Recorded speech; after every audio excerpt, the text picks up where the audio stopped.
ಪೊನ್ನಂಪೇಟೆ ತಾಲೂಕಿನ ಕಿರುಗೂರು ಗ್ರಾಮ ಪಂಚಾಯಿತಿ ವ್ಯಾಪ್ತಿಯ ಕೋಟೂರು ಗ್ರಾಮದಲ್ಲಿ ಪೋರಂಗಡ ಪೃಥ್ವಿ ಎಂಬುವರ ಎತ್ತಿನ ಮೇಲೆ ತಾರೀಕು 22ರಂದು ಬೆಳಗಿನ ಜಾವ ಹುಲಿ ದಾಳಿ ನಡೆಸಿರುವ ಘಟನೆ ನಡೆದಿದ್ದು, ಹುಲಿ ದಾಳಿಯಿಂದ ಗಂಭೀರ ಗಾಯಗೊಂಡಿರುವ ಎತ್ತು ಚಿಂತಾಜನಕ ಸ್ಥಿತಿಯಲ್ಲಿದ್ದು ಸಾವು ಬದುಕಿನ ನಡುವೆ ಹೋರಾಟ ನಡೆಸುತ್ತಿದೆ. ಕೊಟ್ಟಿಗೆಯ ಹೊರಗೆ ಕಾಪಿ ಕಣದಲ್ಲಿ ಕಟ್ಟಿಹಾಕಿದ್ದ ಸುಮಾರು 70,000 ರೂಪಾಯಿ ಬೆಲೆ ಬಾಳುವ ಎತ್ತಿನ ಮೇಲೆ ಬೆಳಗಿನ ಜಾವ 3 ಗಂಟೆಯ ಸಮಯದಲ್ಲಿ ಹುಲಿ ದಾಳಿ ಮಾಡಿ ಗಂಭೀರ ಗಾಯಗೊಳಿಸಿದೆ. ಎತ್ತು ದಷ್ಟಪುಷ್ಟವಾಗಿದ್ದ ಕಾರಣ ಎತ್ತು ಹುಲಿಯ ಜೊತೆ ಹೋರಾಟ ನಡೆಸಿದ್ದು, ಎತ್ತಿನ ಕೊಂಬಿನಲ್ಲಿ ಹುಲಿಯ ಮೈಮೇಲಿನ ರೋಮಗಳು ಹಾಗೂ ರಕ್ತದ ಕಲೆ ಕಂಡುಬಂದಿದೆ. ಬೆಳಿಗ್ಗೆ ಎಂದಿನಂತೆ ಕಾರ್ಮಿಕರು ಮೇವು ಹಾಕಲು ಬಂದು ನೋಡಿದಾಗ ಕಟ್ಟಿ ಹಾಕಿದ್ದ ಎತ್ತು ಕಾಣಿಸಲಿಲ್ಲ.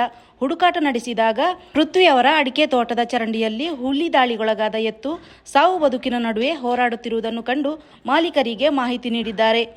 ಮಾಲೀಕರು ಕೂಡಲೇ ಘಟನಾ ಸ್ಥಳಕ್ಕೆ ಬಂದು ನೋಡಿದಾಗ ಎತ್ತಿನ ಕುತ್ತಿಗೆ, ಹೆಗಲು, ಬೆನ್ನು ಹಾಗೂ ಎಡದ ಕಾಲಿನ ಮೂಳೆ ಮುರಿದು ಎತ್ತು ಚಿಂತಾಜನಕ ಸ್ಥಿತಿಯಲ್ಲಿರುವುದನ್ನು ಕಂಡು ಕೂಡಲೇ ಪೊನ್ನಂಪೇಟೆ ಅರಣ್ಯ ಇಲಾಖೆಯ ಉಪ ವಲಯ ಅರಣ್ಯಾಧಿಕಾರಿ ಕೆಜಿ ದಿವಾಕರ್ ಅವರಿಗೆ ಮಾಹಿತಿ ನೀಡಿದ ಹಿನ್ನೆಲೆಯಲ್ಲಿ ಅರಣ್ಯಾಧಿಕಾರಿಗಳು ಹಾಗೂ ಆರ್ಆರ್ಟಿ ಸಿಬ್ಬಂದಿಗಳು ಘಟನಾ ಸ್ಥಳಕ್ಕೆ ಭೇಟಿ ನೀಡಿ ಪರಿಶೀಲಿಸಿ ಕಾನೂರು ಪಶುವೈದ್ಯಾಧಿಕಾರಿ ಚಂದ್ರಶೇಖರ್ ಅವರನ್ನು ಕರೆಸಿ ಎತ್ತಿಗೆ ಚಿಕಿತ್ಸೆ ಕೊಡಿಸಿದ್ದಾರೆ.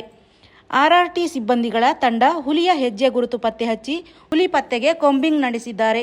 ಈ ಸಂದರ್ಭ ಸಾಮಾಜಿಕ ಕಾರ್ಯಕರ್ತ ದೇಯಂಡ ಸಂತೋಷ್, ಗ್ರಾಮಸ್ಥರಾದ ಮಾಣಿಯಪಂಡ ನೀರತ್, ಅರಮಾಡ ಪ್ರಭು, ದೇಯಂಡ ಕೈಲಾಸ್, ಮನ್ನೇರ ಸತೀಶ್, ತಿತಿಮತಿ ಹಾಗೂ ಪೊನ್ನಂಪೇಟೆ ವಲಯ ಅರಣ್ಯಾಧಿಕಾರಿ ಗಂಗಾಧರ್, ಡಿಆರ್ಎಫ್ಒ ಜೆಕೆ ಶ್ರೀಧರ್, ಸಂಜು ಹಾಗೂ ಆರ್ಆರ್ಟಿ ಸಿಬ್ಬಂದಿಗಳು ಇದ್ದರು.